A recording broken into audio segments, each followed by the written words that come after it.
Prime Minister Boris Johnson, French President Emmanuel Macron and German Chancellor Angela Merkel are expected to exert pressure on US President Joe Biden to extend August 31 deadline to withdraw troops from Afghanistan.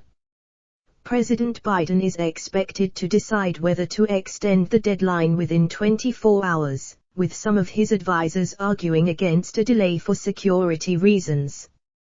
Ahead of the meeting, Prime Minister Boris Johnson said, "Our first priority is to complete the evacuation of our citizens and those Afghans who have assisted our efforts over the last 20 years, but as we look ahead to the next phase, it's vital we come together as an international community and agree a joint approach for the longer term."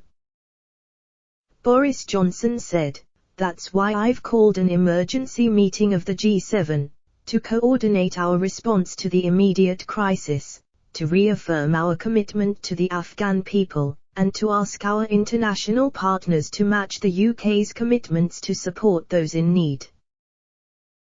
Together with our partners and allies, we will continue to use every humanitarian and diplomatic lever to safeguard human rights and protect the gains made over the last 2 decades.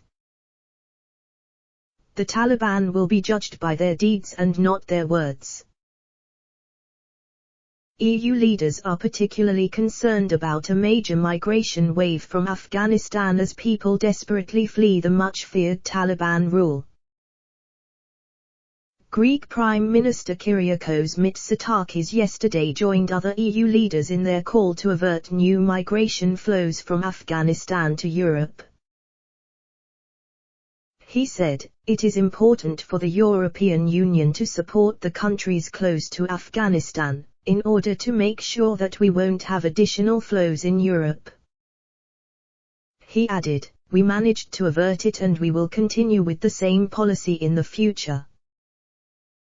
At the G7 virtual summit, the EU is expected to announce a quadrupling of aid to Afghanistan, jumping from €50 million to €200 million.